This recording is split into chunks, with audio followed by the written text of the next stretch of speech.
حضرت ابو درداء رضی اللہ تعالیٰ عنہ فرماتے ہیں ہم حضور کی خدمت میں بیٹھے ہوئے تھے، ابو بکر رضی اللہ تعالیٰ عنہ یوں تشریف لائے کہ انہوں نے اپنی چادر کو ایک سمت سے پکڑا ہوا تھا۔ اب جب یہ آ رہے تھے تو حضور نے ارشاد فرمایا یہ کسی سے بحث کر کے الجھ کے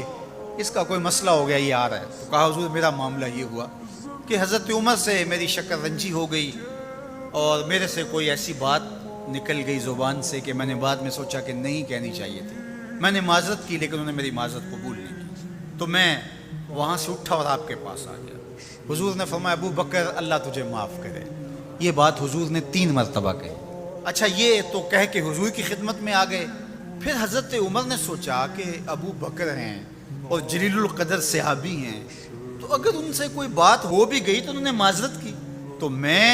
معذرت قبول نہیں کی، تو انہیں بھی احساس ہوا۔ اب حضرت عمر ان کے گھر گئے، حضرت ابو بکر رضی اللہ تعالیٰ عنہ کے پوچھا کہاں ہے، کہا وہ تو یہاں نہیں ہے، سمجھے کہ وہیں ہوں گے،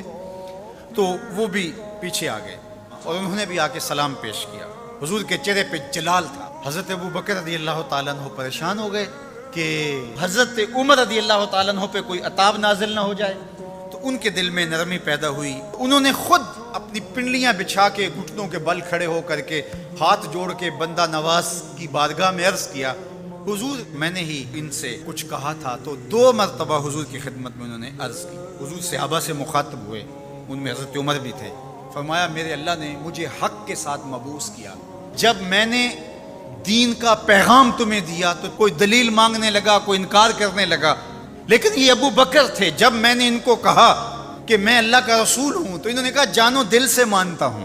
انہوں نے کوئی دلیل بھی نہیں مانگی، فوراً تسلیم کر لیا۔ پھر حضور نے فرمایا اس سے اگر کچھ ہو بھی جائے، کوئی سخت جملہ نکل بھی جائے تو تم میری وجہ سے اسے چھوڑ نہیں سکتے، اس لیے کہ ابو بکر وہ ہیں کہ جب کسی نے نہیں مانا تھا اس نے اس وقت مجھے مانا تھا،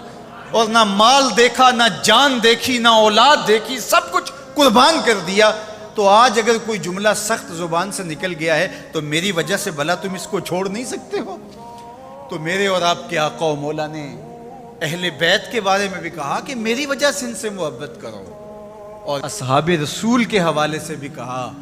کہ میری وجہ سے ان کے معاملوں سے صرف نظر کرو۔ تو صاحب کبھی بھی اپنے آپ کو ان ذوات اور ان ہستیوں کے مابین ہونے والے مشاجرات میں منصف بنا کر کے ترازو گاڑ کے نہ بیٹھ جانا، بلکہ دونوں کی عظمتوں کو سلام کرنا۔ ہم کہیں گے صحابہ آپ کو بھی ہمارا سلام، اہل بیت آپ کو بھی ہمارا سلام۔